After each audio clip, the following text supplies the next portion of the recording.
శ్రీ శ్రవణ ఛానల్‌కి చిన్నారులందరికీ, శ్రోతలందరికీ కూడాను మరొక్కసారి స్వాగతం.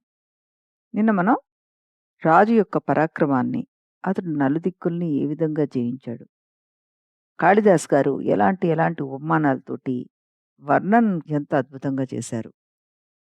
అవన్నీ వింటూ ముందుకెళ్తున్నాం గదా! ఈరోజు ఆయన ఔదార్యాన్ని గురించి చెప్తున్నాడు. నిన్న పరాక్రమం చెప్తే ఈరోజు ఔదార్యం గురించి చెప్తున్నారు. అదేంటో విందాం. రఘుమహారాజు విశ్వజిత్ యాగం నిర్వహించి, అందులో తనకున్న సమస్త ధనరాశులను దానం చేసి ధనహీనుడైపోయాడు.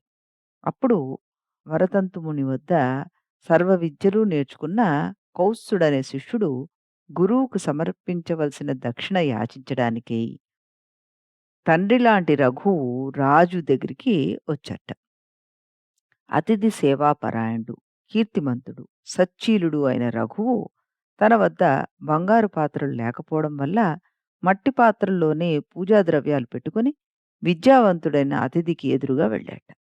శాస్త్రజ్ఞుడు, మానధరులలో మొదటివాడు, సత్కార విధానం చక్కగా తెలిసినవాడు అయిన ఈ నరేంద్రుడు కౌత్సుని ఉచితాసనం పైన కూర్చోబెట్టి శాస్త్ర విధి ప్రకారం పూజించాట.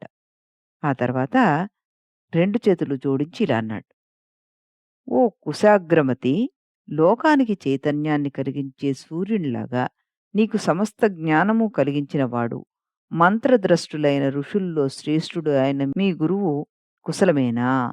ఇంద్రుడు భయపడేటట్టుగా మనోవాక్కాయలచే సదా మీ గురువు ఆచరిస్తున్న త్రివిధ తపస్సులకు ఎట్టి అంతరాయం వల్ల నష్టం వాటిల్లడం లేదు కదా? పాదులు చేసి, నీళ్లు పోసి, కన్నబిడ్డలలాగా ప్రేమతో మీరు పెంచగా పెరిగిన మీ శ్రమ పోగొడుతున్న ఆశ్రమ వృక్షాలకు గాలి మొదలైన వాటి వల్ల ఎటువంటి ఉపద్రవము లేదు కదా? ఆరవ పాలి పరిగధాన్యపు రాసుల గుర్తులు గల ఇసుక దిబ్బల చెంత నిత్య స్నానాలకు, పితృతర్పణాలకు ఉపయోగపడుతున్న తీర్థజలాలకు లోటేమీ లేదు కదా అంటూ అడిగాట.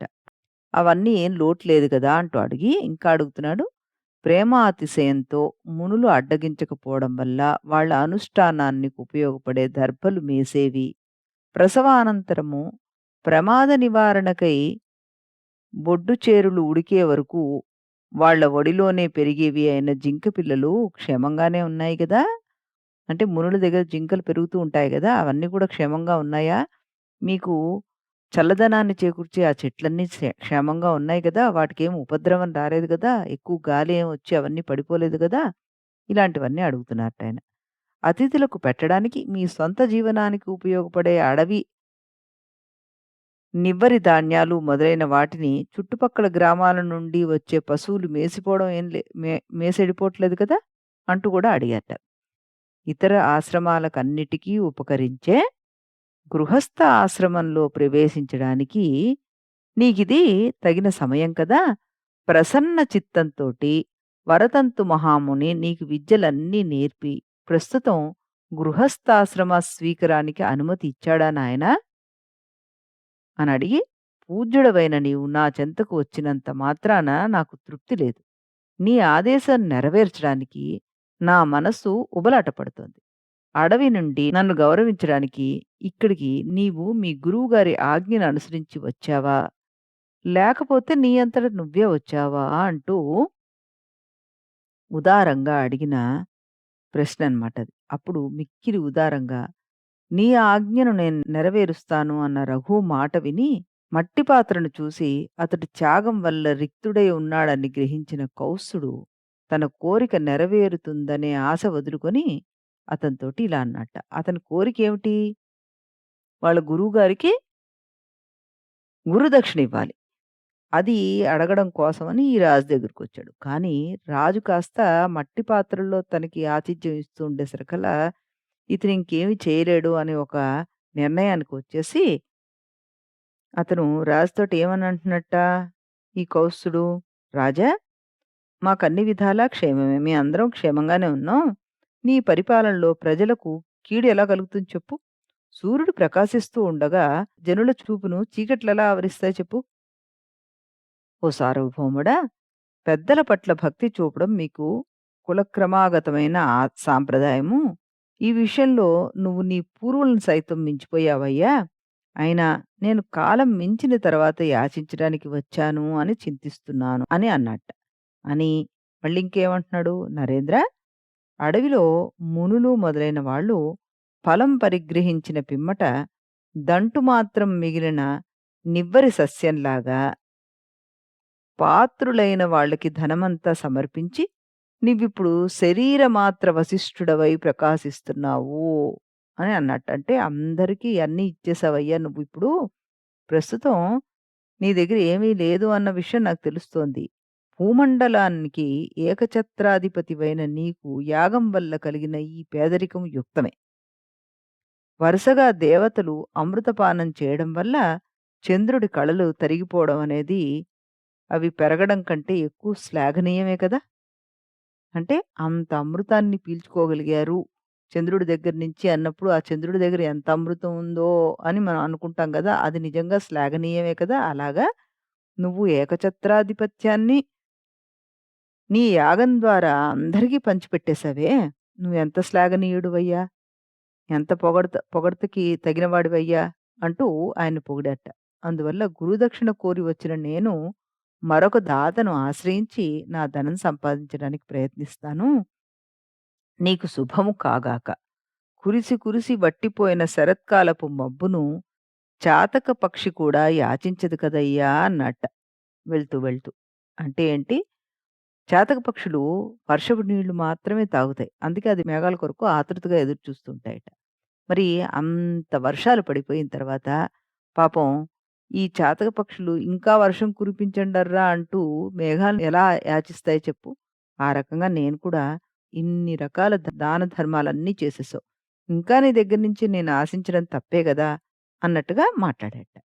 అప్పుడు అక్కడి నుంచి బయలుదేరుతున్న ఆ కౌసుడిని రఘుమహారాజు ఆపి, "ఓ విద్వాంసుడా! నీవు గురువుకు సమర్పించాల్సిన వస్తువు ఏది? అది ఏ పాటిది?" అంటూ ప్రశ్నించాడట.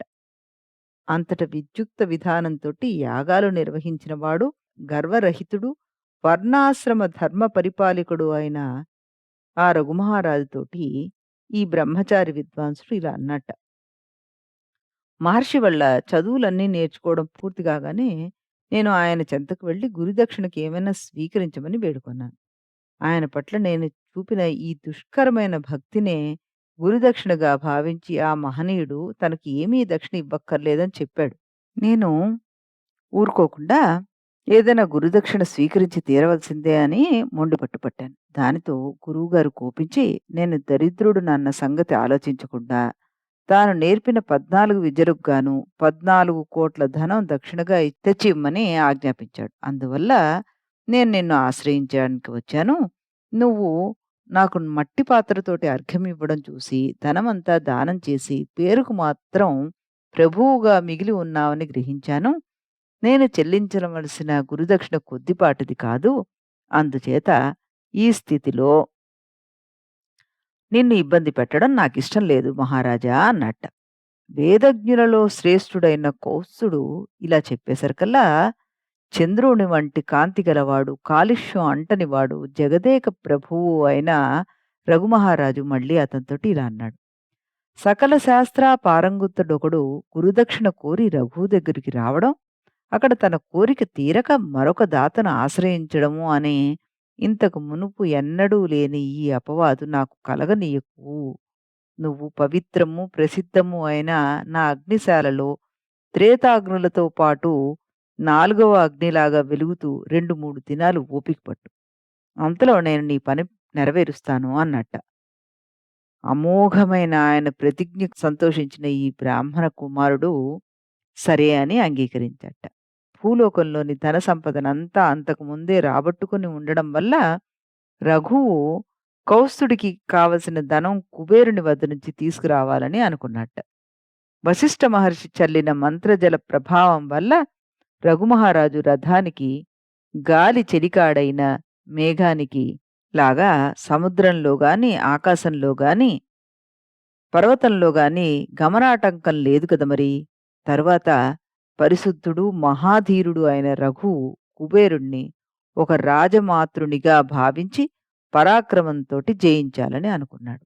అస్త్రాలతోటి రథం సిద్ధంగా ఉంచుకొని ప్రదోష సమయం అందే శయనించాడు. మర్నాటి వేకువ రఘుమహారాజు సంగ్రామానికి బయలుదేరబోయే సమయంలో ఆశ్చర్యచకితులైన కోశాధికారులు వచ్చి రాత్రి ఆకాశం నుంచి కురిసిన బంగారు వానకు ధనాగారం నిండిపోయింది అంటూ తెలియజేశాట. తన పైకి దండ ఎత్తుతున్న రఘువు కోసం కుబేరుడు ఈ కనకవర్షాన్ని కురిపించేశాడు. వజ్రాయపు వేటుకు చీలి కూలిపోయిన మేరుగిరి శిఖరం మాదిరిగా గుట్టగా పడి ఉన్న హేమరాశినంతటినీ స్వీకరింపుమని రాజ అన్నాడట. ఎవరితోటి?